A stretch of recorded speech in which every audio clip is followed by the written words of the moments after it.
Hola, hola, ¿qué tal, queridos amigos? Hoy vamos a tener un foro especial con motivo de conmemorarse un aniversario más de los hechos del 27, 28 de febrero de 1989 y días sucesivos de marzo de ese año. Un año en el cual ocurrió el llamado Caracazo. Y para analizar esta revuelta social ocurrida en los inicios del segundo gobierno de Carlos Andrés Pérez, producto del alza de la gasolina y del pasaje en medio de una expectativa económica que se había generado durante la campaña electoral, pues para analizar todo esto vamos a conversar con varios colegas periodistas que nos van a acompañar. En primer lugar nos acompaña aquí en el estudio Marisabel Párraga. También vamos a conversar, bienvenida Marisabel. ¿Qué tal? En ¿Cómo ese momento estás? éramos compañeros en el diario de Caracas. No, Ah, no, tú estabas, yo no había llegado al no habías diario llegado al todavía. diario, Yo estaba estabas, en una emisora, estaba comenzandito, ni siquiera me había ajá. graduado. No, sí, tenía 6 meses de graduada. En una emisora se llamaba RQ Ah, bueno, 910. imagínate. Ujú, Yo estaba en el diario de Caracas en ese momento. ujú. Y bueno, también vamos a conversar con Ana María Fernández, Ercila Guernica, periodista, que nos acompaña, también Ana María Fernández, colega periodista, José Alberto Olivar, historiador, también nos va a acompañar Liliana Ortega, directora de Cofavic, y además de eso, Rafael Larraiz Lucas también va a tener con nosotros participación, al igual que Daniel Laut. Pero vamos a conversar inmediatamente bueno, vamos a primero ver un micro sobre estos hechos que conmocionaron primero a la ciudad de Guarenas, luego a Caracas y después también a buena parte del país. Veamos. 27 de febrero de 1989. Protestas y tumultos a raíz del incremento de la gasolina y del costo del transporte urbano durante el segundo mandato de Carlos Andrés Pérez concluyeron en una serie de disturbios y saqueos en Guarenas y que se extendió hasta Caracas. A este capítulo reciente de la historia venezolana se le conoce como el Caracazo.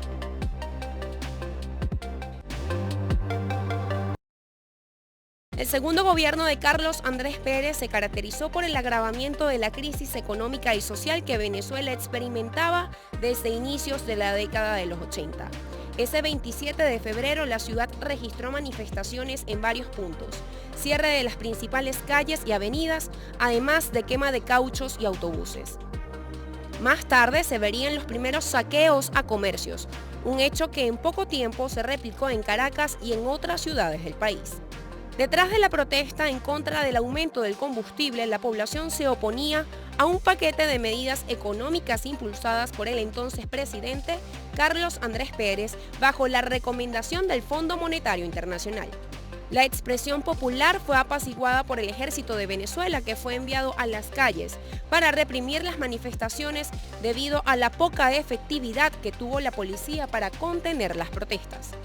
34 años han pasado desde que la enorme deuda externa, la crisis cambiaria, la inflación, la corrupción, la fuga de capitales, el abuso de poder y sobre todo la caída del precio del crudo sumieron al país en una enorme crisis.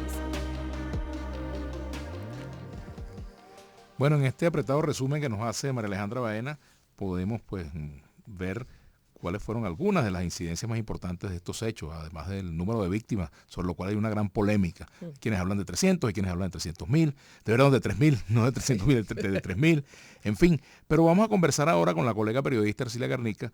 Ella era reportera en esa época y puede contarnos sus experiencias. Hola, Ercilia, bienvenida. Gracias por acompañarnos estos minutos. Hola, buenas tardes. Un placer, muchísimas gracias por permitirme participar en este foro. Sí, efectivamente estaba en el Nacional escuchando a María Isabel que decía que estaba recién graduada, yo también, más o menos, y justamente ahorita estaba tratando de recordar, estaba en Parque Central cubriendo otra información y el William Becerra, el chino Becerra, jefe de Ujú. política en el Nacional, bueno, ya empezaba a olerse un ambiente extraño en la ciudad y me dijo que recorriera a pie desde allí, desde Parque Central hasta el Nacional, Puente Nuevo, Puerto Escondido, ahí en el silencio, recorriera esa parte de la ciudad y viera qué estaba ocurriendo. Nunca hubiera imaginado lo que venía después, pero ya en ese instante se notaba eso, protestas, barricadas, quema de autobuses, gente muy desconcertada, gente corriendo sin saber exactamente qué pasaba, la avenida Bolívar cerrada, el nuevo circo también encendido. Todo hacía ver que, bueno, en ese instante no le dimos el nombre que luego tuvo, que luego bautizamos como Caracazo y estallido social, pero ya era una situación inédita. Nunca antes habíamos cubierto, yo por lo menos como periodista, empezando en el Nacional, nunca antes había cubierto una situación de ese tipo en mi carrera como periodista. De hecho, bueno, varios colegas reporteros gráficos del Nacional tienen importantes testimonios sobre este hecho. Bueno, Francisco Solórzano, Tom Grillo, también Ernesto Morgado, entre otros reporteros que tuvieron la oportunidad de darle cobertura a estos hechos. No solamente Ercilia por el Diario Nacional, sino también en otros diarios. Por ejemplo, yo estaba en el Diario de Caracas y bueno, mi hoy esposa Gilda Gómez, pues tuvo también participación en la cobertura, igual que la mayoría de los fotógrafos de todos los medios, ¿no? Exactamente, sí. Luego, ese día no recuerdo con qué fotógrafo trabajé. Como les dije, estaba en otra pauta en Parque Central y el Chino Becerra, bueno, tal cual, me pidió expresamente, recorre la ciudad desde esa parte de la ciudad, desde Parque Central hasta el Silencio y cuenta lo que viste. Bueno, efectivamente vi muchas cosas. Recuerdo sobre todo cerca del nuevo circo y cerca del cuartel de bomberos, ahí en la avenida Lecuna, una gran barricada, gente quemando carros, autobuses. En ese instante todavía no vi saqueos, probablemente intentos de saqueos, pero no saqueos, que fue lo que vimos luego en los días posteriores. Y sí, lo que tú dices, luego nos tocó los siguientes días de Exacto. trabajo con Fraso, con Tom Grillo, hacer todo ese recorrido de, bueno, de lo que sí fue una situación absolutamente inédita para Venezuela. Y luego más adelante aprovecho para contar, mi último trabajo antes de salir de Venezuela fue en Cofavic y fue volver a participar a seguir en la reconstrucción de lo que ocurrió en Venezuela en ese año 1989. Que por cierto, sobre Que las sé cifras, que Liliana va a participar. sí, comentaba Ercilia sobre el tema de las cifras. Ahí, por ejemplo, cifras oficiales que sitúan las víctimas en alrededor de 300, pero las organizaciones no gubernamentales de derechos humanos hablan de incluso casi 3.000 víctimas. ¿Qué opinas al respecto? Tú que trabajaste con Cofavic en ese tiempo. Sí, esas cifras oficiales es un absoluto subregistro, por supuesto. Ahí está la historia de la peste, de la cantidad de cuerpos sin identificar que fueron enterrados en las fosas comunes en el Cementerio General del Sur, todo el proceso que se generó a partir de allí, la cantidad de personas desaparecidas, las fundadoras de Cofavic, algunas de ellas aún no han podido cerrar ese porque nunca encontraron a su familiar, el cuerpo de su familiar, así que sí, esa cifra de 3 completo subregistro y sí, probablemente podamos hablar de 3.000 o más personas víctimas del Caracazo. Finalmente, Ercilia, la cobertura periodística en ese momento, ¿cómo fue el ejercicio del reporterismo en esos días tan críticos? ¿Cómo se comportaron los organismos de seguridad, fuerzas policiales, militares? Bueno, los primeros días fue de muchísimo desconcierto y pudimos estar en la calle haciendo nuestro trabajo. Luego nos tocó esa difícil tarea de trabajar con salvoconductos. Tampoco habíamos nunca trabajado con ese instrumento que era lo único que nos permitía estar en la calle después de una cierta hora por el toque de queda impuesto. Pero en líneas generales, lo que recuerdo, pudimos estar en todas las zonas de conflicto, en las zonas más críticas, donde se produjeron los saqueos, en la zona del oeste de la ciudad, también en Petare, en Katia.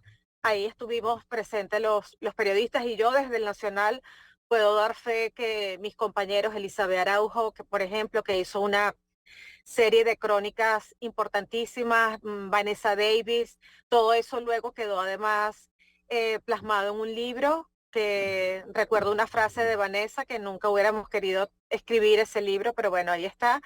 Y bueno, todas las fotos que lograron registrarse de ese momento.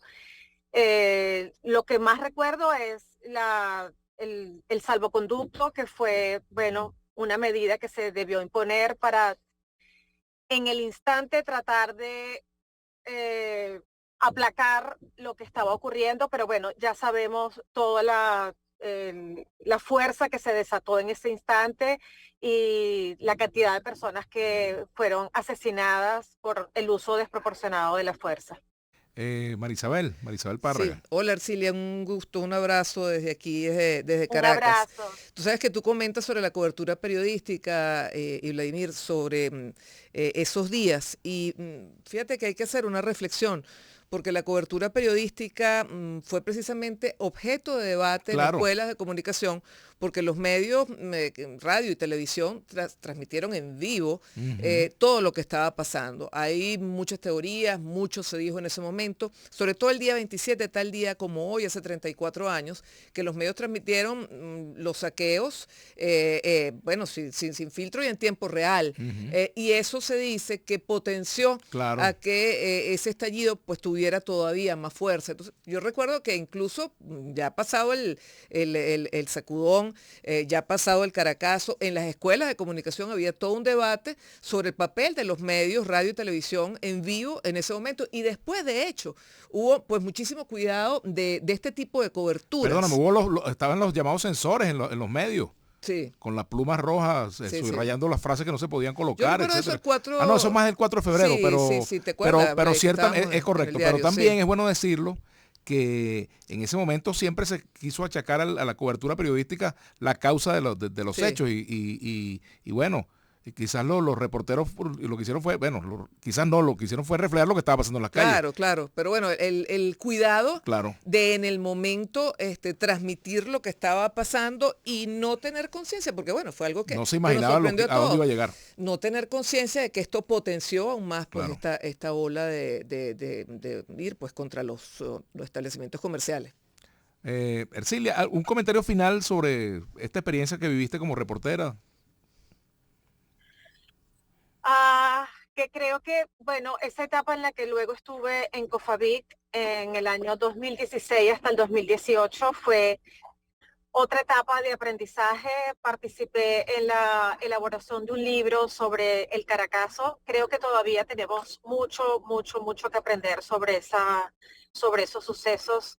Creo que hay análisis todavía por hacer. Aprendí mucho de las víctimas del Caracazo, de la señora Hilda, de Maritza Romero, de Liliana, de todos los que forman parte del Caracazo, de las fundadoras y de la reparación, de lo importante que es seguir haciendo registros de las violaciones de derechos humanos. Tenemos que seguir haciendo ese trabajo. Creo que fue un hecho doloroso que ojalá nunca lo hubiéramos vivido, pero creo que es importante aprender de él. Gracias, Ercilia Guernica, colega reportera gráfica en esos tiempos, reportera de en esos tiempos, reportera de La Fuente Política. Bien, vamos a escuchar ahora unos audios, vamos a ver unos videos, mejor dicho, de algunos protagonistas de estos hechos, ¿no?, que forman parte de nuestra historia contemporánea. Carlos Andrés Pérez era el recién electo presidente de la República por segunda ocasión. Su juramentación se llevó a cabo el 2 de febrero de 1989 en el Teatro Teresa Carreño. Ciudadano Carlos Andrés Pérez, ¿jura usted cumplir los deberes del cargo de presidente de la República y cumplir y hacer cumplir la Constitución y leyes de la República en el ejercicio de su mandato? Sí, juro. Pérez propuso un paquete económico neoliberal que anunció el 16 de febrero con medidas como el aumento de la gasolina y el transporte público. Este era un paso que teníamos que dar para salvar a Venezuela de esta coyuntura tremenda que estamos viviendo. El sacudón del 27 de febrero agarró al presidente fuera de Caracas. No se puede tolerar y tenemos que pedirle a todos nuestros compatriotas serenidad y confianza. Ítalo del Valle Aliegro. Era el ministro de Defensa, general de división del Ejército. Fue el encargado de activar el Plan Ávila y el despliegue de las fuerzas militares para restablecer el orden en las calles de Caracas luego de los saqueos y muertes. Nosotros cuando salimos a la calle no salimos a reprimir, salimos a restablecer un orden que está alterado. Del Valle Aliegro fue quien le anunció al país la suspensión de las garantías constitucionales y el toque de queda. Se prohíbe la circulación de personas y el tránsito de vehículos en todo el territorio nacional de acuerdo al siguiente horario. A.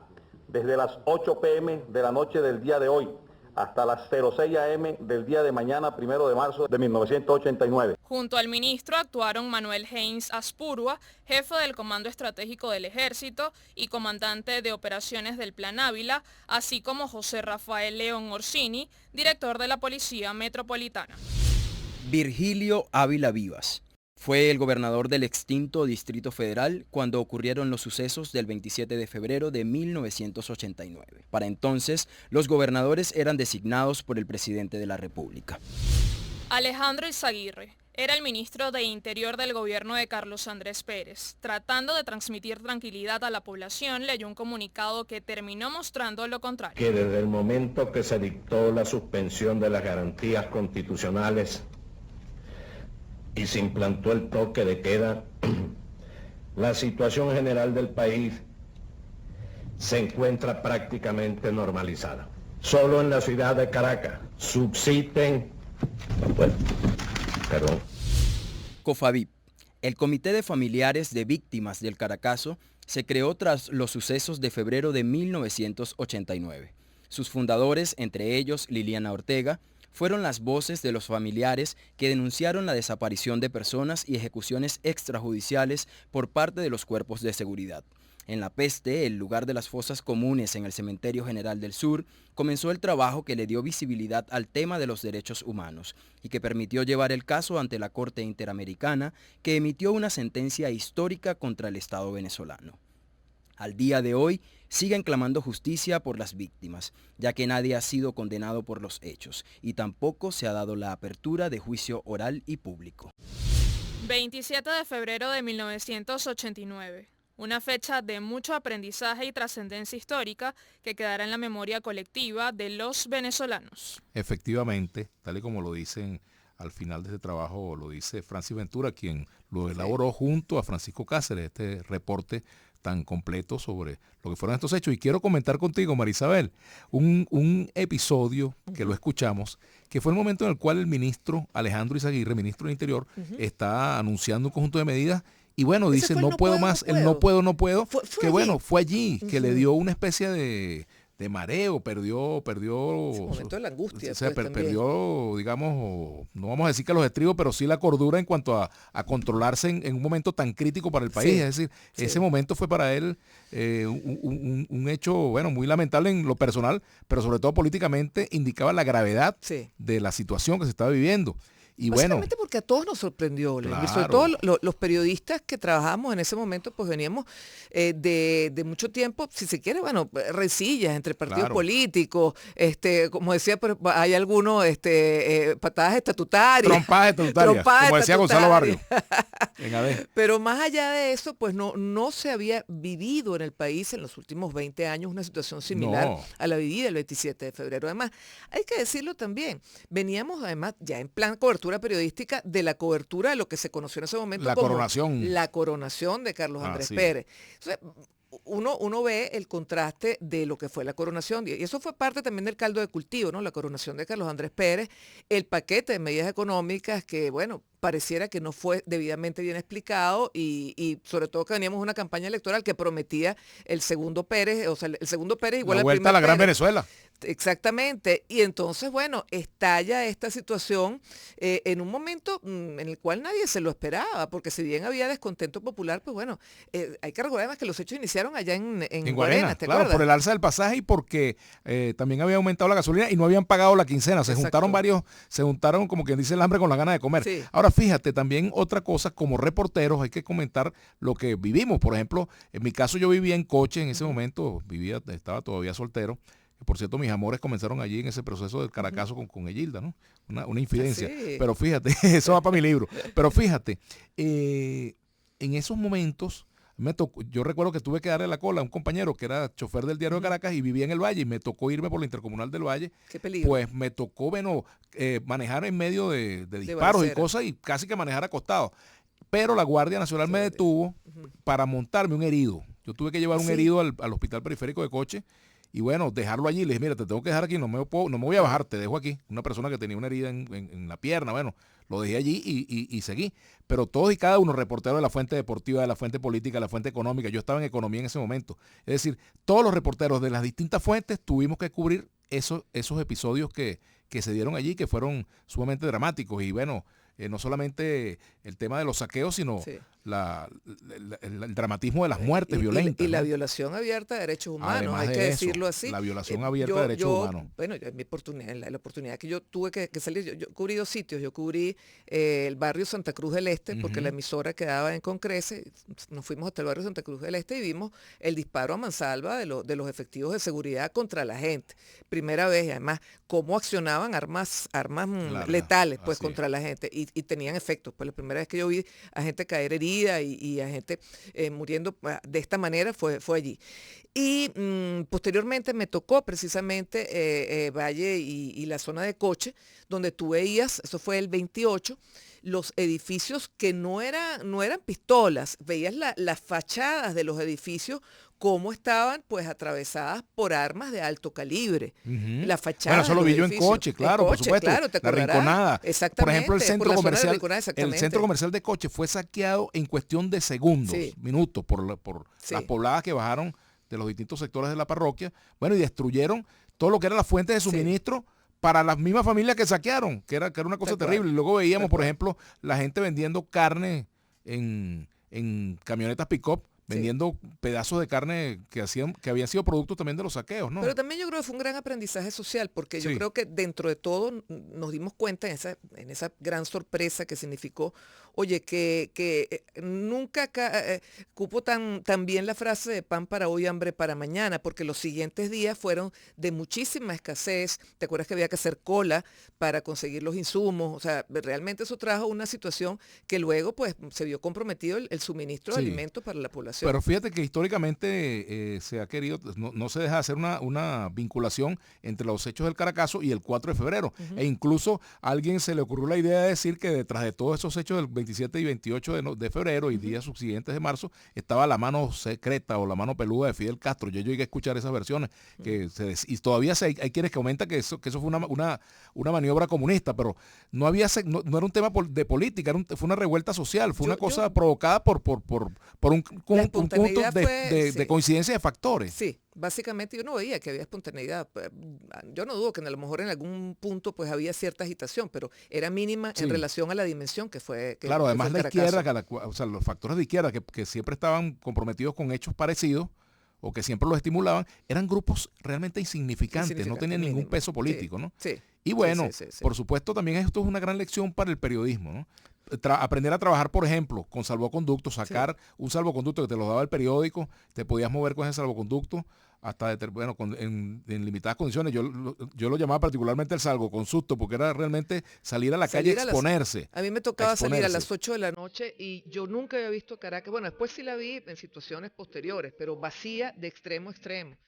Oye, daba miedo, eso era salvoconducto. Claro, así es, realmente. Bueno, nosotros tenemos que hacer una pausa. Vamos a hacer una pausa y ya volvemos en este programa especial dedicado a un aniversario más del 27 de febrero de 1989, el conocido y lamentable Caracazo que vivimos en nuestro país.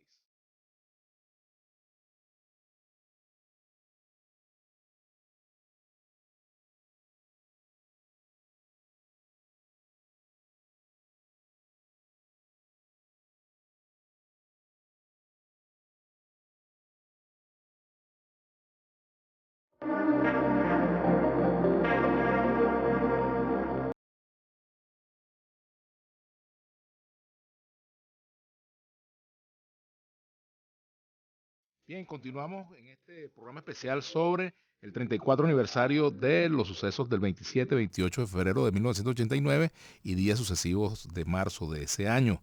Nos acompaña aquí en el estudio la colega Marisabel Párraga. Y vamos a conversar ahora con Francisco Solórzano, conocido como Fraso, colega reportero gráfico, periodista, quien en ese momento era reportero del Diario Nacional. Luego lo votarían, pero eso fue después. Pero se ganó el premio Rey de España a propósito de las fotografías que realizó el 27 y 28 de febrero y los días sucesivos de marzo.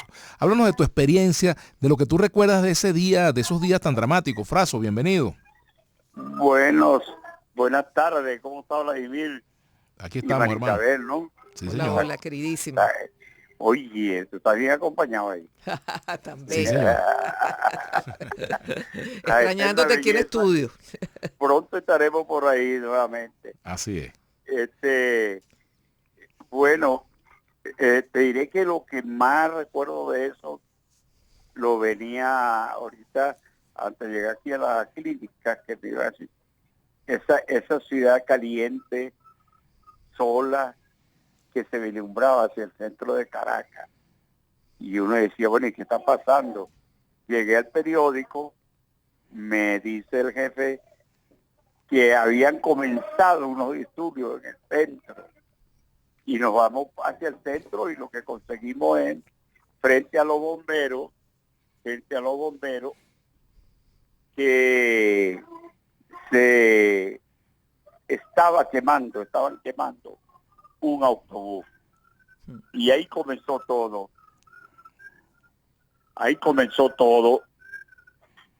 ¿Aló? Sí, te te escuchamos Fraso. perfectamente. Se escucha un pitico ahí. Te muy escuchamos. fuerte. Sí, mira, entonces, eso para nosotros, Felicio, para Tom Grillo y para mí, que salimos con un rollo nada más de fotografía, y se nos acabó cuando comenzaron los saqueos ahí en el centro. Y comienza con una fuerza increíble porque querían tumbar los semáforos. Entonces tira y sale a defender los semáforos y de ahí nos separamos, pero hay un momento que se nos acaban los rollos. Y hay una cosa que yo recuerdo, es que llamé a un motorizado que estaba ahí, compadre, ¿tú sabes dónde queda el Nacional? Y le expliqué, tú no puedes ir allá y decirle y llevarle este papel al señor Sardá que me mande unos rollos. Y él llegó allá, fue motorizado y vine. Y llega al rato, yo dije, bueno, seguramente eso no será. No, chico, al rato llega un motorizado que yo nunca en la vida lo he visto y me entregó el sobre. Tome, aquí están los rollos. Yo le dije, ¿y cuánto es? No, esto es gratis. Yo también estoy con esta pelea. Y dije, bueno, sería que le dijeron, colabora allí lo que pueda. Bueno, y comenzamos a hacer esta... Se cayó la llamada. Se cayó la llamada. Con Francisco Solórzano lo vamos a reintentar el contacto. Bueno, interesante además recordar que en aquella época se trabajaba con rollo. Claro. Y no había celulares. Así es. Ahora hay otro tipo de rollo, pero en este momento por lo menos están los celulares que son ilimitados, pero a los reporteros gráficos le daban una carga, le daban o rollos o había un aparatico en las redacciones que cargaban automáticamente rollos que eran recargables, valga la redundancia, ¿no? Bueno, y con eso se defendían, pero en ese momento, pues, si andaba con uno o dos rollos. Claro, era limitado, totalmente limitado. Y en radio teníamos que ir a un teléfono público. Yo recuerdo estar reporteando desde teléfono público con moneditas. Claro. No recuerdo, todavía se ve tarjeta, pero sí recuerdo que era teléfonos públicos o alguien que te prestara un teléfono para tú poder hacer el reporte. En el Diario de Caracas los reporteros gráficos tenían beeper. O sea, te llegaba el mensaje como los médicos. Como los médicos, te llevaba el mensaje para uno ir para que los reporteros, sobre todo los gráficos eran los que lo tenían. A uno tenía que llamar en la mañana o presentarse en la redacción a pedir pauta. Claro, a pedir la pauta. A pedir la pauta, ¿no? En aquella época uno no hacía la pauta directo. No. Ahora es una delicia trabajar. Bueno, tú mandas por el teléfono, escribes por el teléfono, lo que vayas a hacer lo mandas por internet, pero en aquel momento había que ir a las redacciones. Y ese era el peligro que había en aquel momento, precisamente porque, bueno, ir a la redacción en medio de un tiroteo, en medio de saqueos, en medio de una situación de inseguridad, ir a las 6, 7 de la noche, escribir una nota. Tenías que hacer la nota en papel. Sí. En el caso de algunos periódicos, por ejemplo, el caso del Universal, Últimas Noticias, y otros llegaron a la tecnología primero. Por ejemplo, el Nacional, que fue el primer periódico que utilizó las computadoras. Que por cierto generaron protestas de los periodistas al comienzo, ¿no? En el caso, ¿te acuerdas? El Diario de Caracas fue posterior. Fue mucho después. Como 3 años después. Claro, así es. Y bueno, ya tenemos a Fraso de nuevo. Lo tenemos, Fraso. Ajá, Fraso, quedamos contigo. Bueno, no, les contaba que entonces salía a cubrir esa pauta y estuve hasta tarde recorriendo los alrededores del nuevo circo, porque era donde estaban concentrados el mayor número de personas que no habían podido bajar a Guarena. Entonces estaban allí. Pero era impresionante lo que habían saqueado en la noche. Eran neveras. ¿Eso era el 27, Fraso, o ya el 28? 27. Ya el 27 para el 28, en la mañana, amaneciendo, porque a mí me tocó estar casi toda la noche en la oficina ahí de prensa de la PTJ. Después fuimos y veíamos eso. Yo me voy hacia donde vivía allá en Cochecito, ¿te acuerdas? Claro, cómo no. Sí. Allá donde vivíamos en Cochecito. Yo no recuerdo si tú pasaste una noche en mi casa, si fue en los días del Caracazo o fue en los días del 4 de febrero. ¿Fue en los días? No, los días del Caracazo era que dormíamos allá en la colchoneta. Exacto, se quedó en mi casa, que por cierto había las elecciones en el sindicato de la prensa y él estaba en una plancha y mi hermano Mario estaba en otra, entonces teníamos allí. Pero yo le di alojamiento en mi casa, Fraso, a pesar de eso. No, compadre, no solamente eso, estaba Carajito, Ernesto Villegas. Sí. Y nos pedía para salir y nosotros, no, señor. Sí, señor. Quédese aquí, usted no está para eso todavía. Así es. Ya quería reportear a Ernesto. Así es. Sí. Ahora, ¿tú recuerdas? Fíjate, y yo fui, el otro día me busca, y me vengo sin equipo, y me van a buscar, y me vengo con Tom Grillo por la avenida Intercomunal del Valle, y empiezo a ver aquello. Bueno, llegué al periódico, tomé mi cámara y me mandan el día, fue el 27, 28, creo que igual que este año, trae 29 este mes. No, este no. Igualito que este, y comenzó un lunes. Este cayó exacto como aquel momento, aquellos 34 años atrás. Y me dan la pauta. Lo que ustedes estaban diciendo era riesgoso para muchos reporteros llegar, porque efectivamente el otro día las camionetas empezaron a no circular, el problema de transporte era muy fuerte, la situación se tornó, y después del mediodía se tornó más fuerte, que es cuando el gobierno tira la medida de suspender las garantías. Y entonces allí comienza la incertidumbre que cuando arranca la suspensión de la garantía y hasta cuándo puede estar en la calle, todo eso. Lo vivió la gente en ese momento y lo vivimos nosotros también, los reporteros. Fraso, ¿y cuál fue para ti, o sea, la foto, cada una es mejor que la otra, pero el momento más dramático... Sí, que captó tu lente. Sí. Bueno, fíjate, es cuando, estando detrás de un carro de perro caliente, no lo estaba saqueando, quiero decir, ¿no? Estaba tomando fotos detrás del carro de perro caliente. Y en lo que estoy en el barrio 19 de abril en Petare, hago una foto de un muchacho que le dan un tiro en el estómago aquí. Y viene herido, lo traen como una red, y cuando pasa frente a mí, agonizando, echa lo que llaman su último aliento. Y dicen, estoy muriendo, y se muere ese muchachito de 16 años. Y aquello de verdad me conmovió.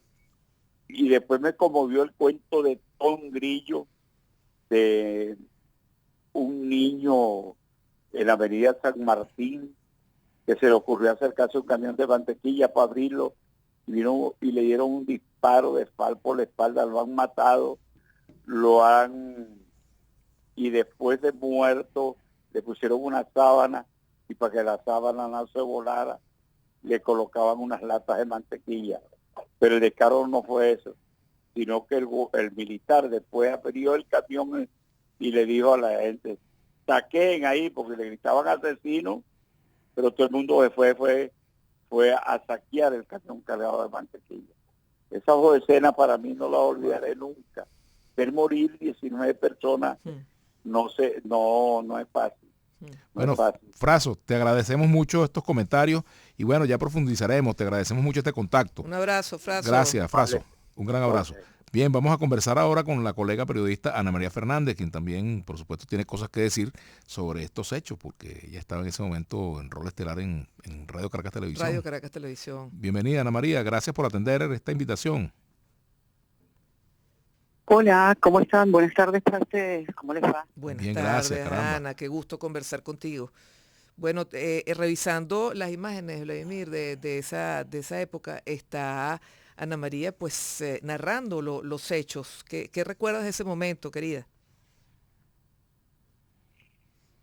Bueno, creo que para todos fue una sorpresa y una gran conmoción, porque creo que ninguna de las personas, digamos, de nuestra generación había vivido una cosa así, quizás sí nuestros mayores, con todo lo de los 60, con la guerrilla y demás, pero nunca algo relacionado con nada, con el vecino, con el de al lado, con el que está enfrente, con unas protestas que comenzaron, como ya me imagino ustedes habrán dicho, en Guarenas y Guatire, por el alza del precio de la gasolina y el precio del pasaje, y eso se convirtió pues en un aquelarre absoluto, donde ahí no había sálvese quien pueda, ¿no?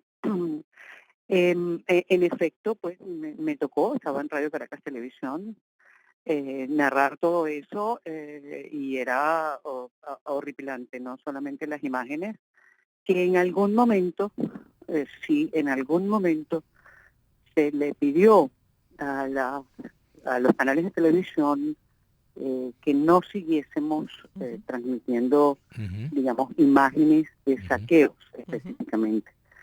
Eso pues duró como 9 días, todo este desbarajuste, pero en algún momento sí se nos pidió, e incluso se nos pidió que no lo retransmitiéramos por satélite a quienes nos pidieran imágenes de los saqueos.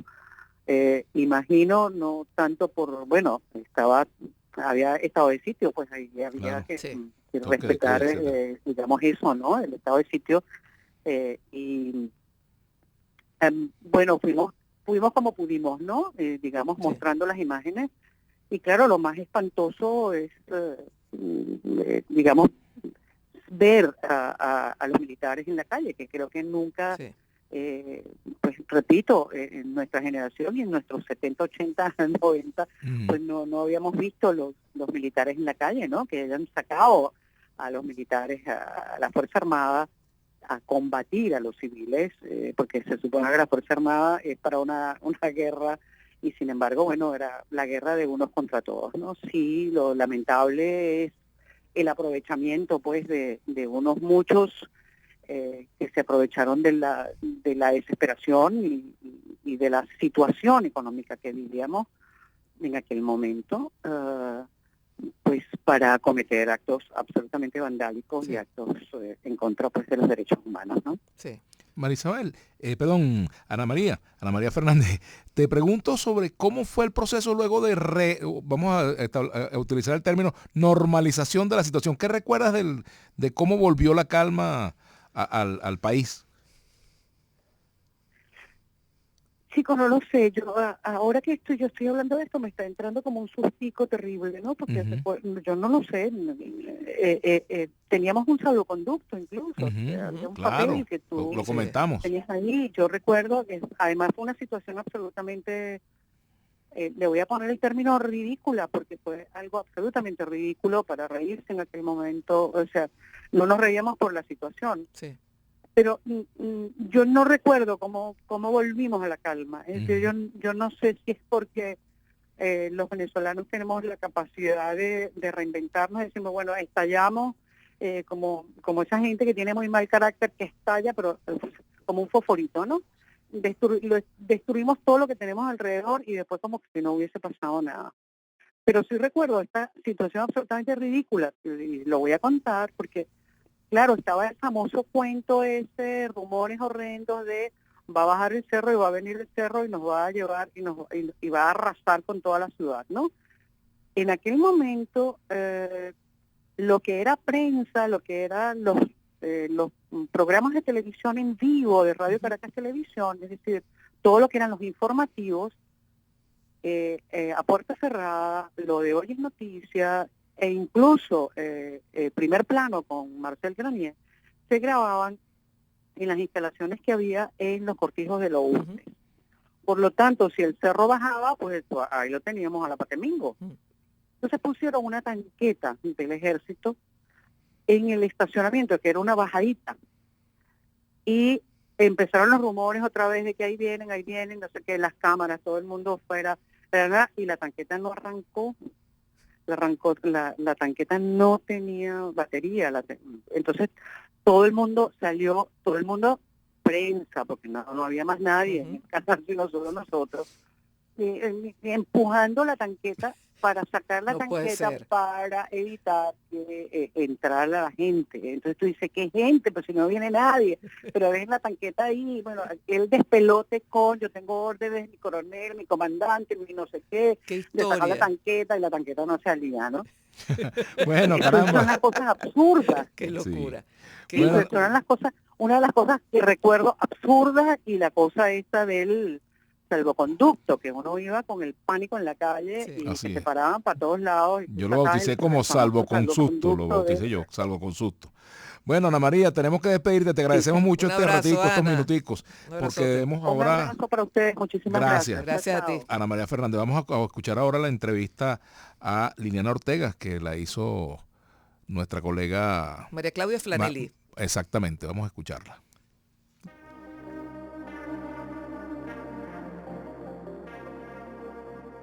¿Cuáles fueron las principales violaciones a derechos humanos y los delitos que se cometieron en el Caracazo?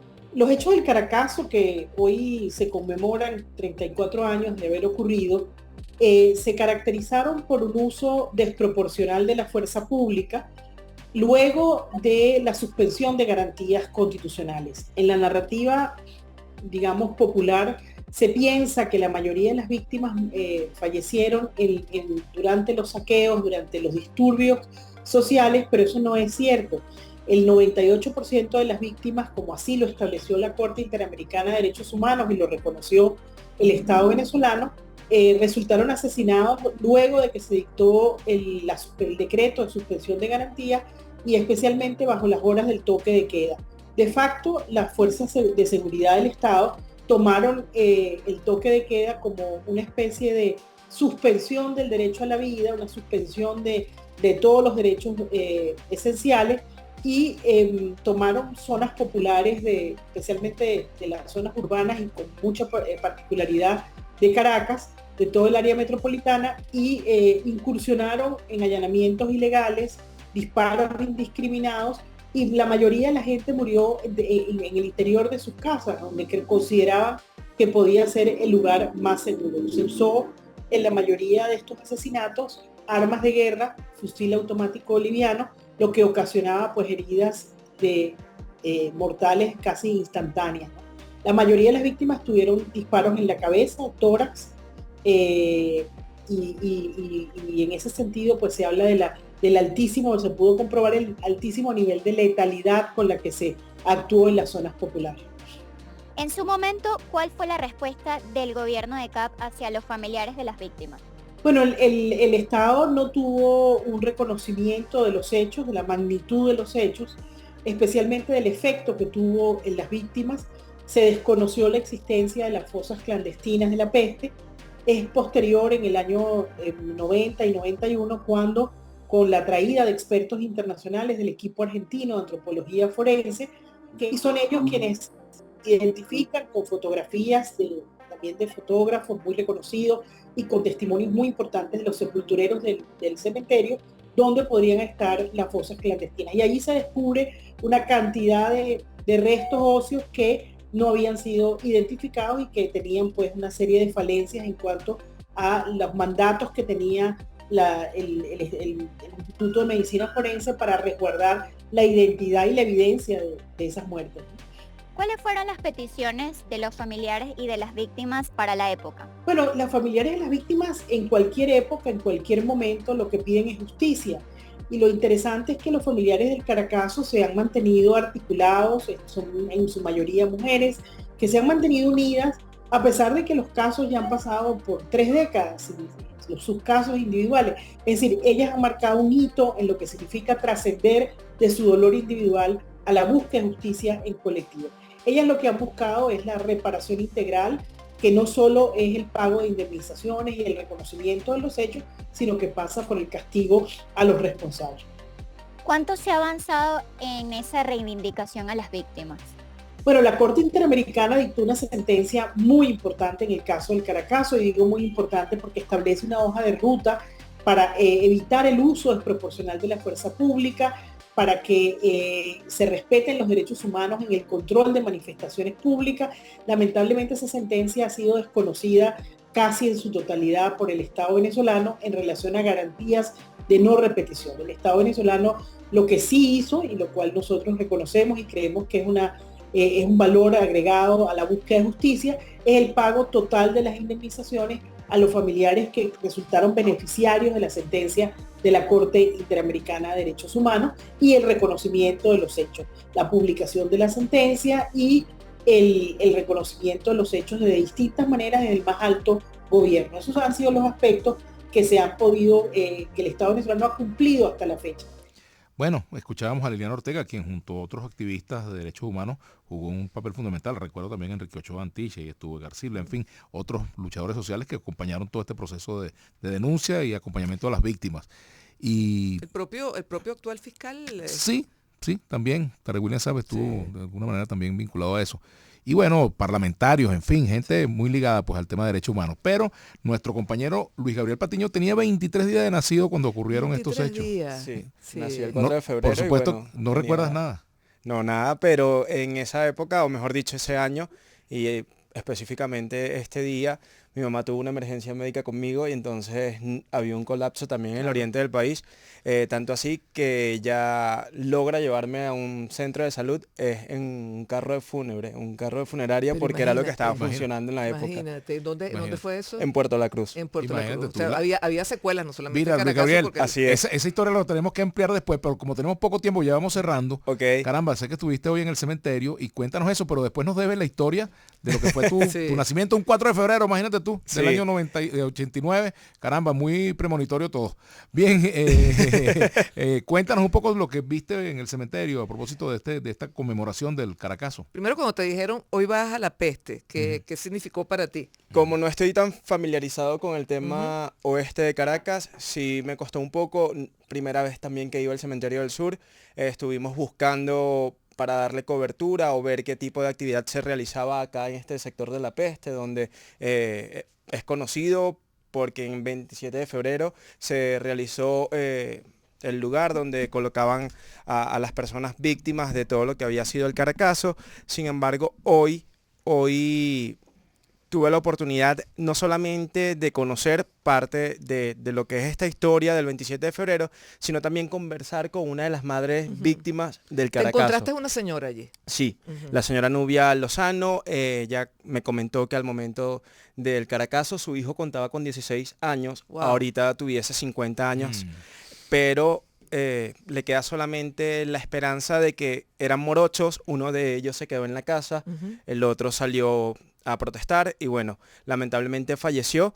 Al momento de conversar con ella se encontraba con un pañito, agua bendita, limpiando lo que es el monumento que realizaron a la entrada del Cementerio del Sur, pero ella dice que en cualquiera de esas fosas pudiera estar su hijo, sin saber en cuál de ellas, pero nada más se sentía aliviada por el hecho de estar ahí honrando la memoria de quienes fallecieron, porque si bien es cierto hay un pliego de acrílico en donde hay varios nombres y en la parte de abajo hay una frase que dice y muchos más, no hay nada específico, pero vamos a escuchar parte, sí, exactamente, de las declaraciones que me ofrecía más temprano Nubia Lozano en el Cementerio del Sur.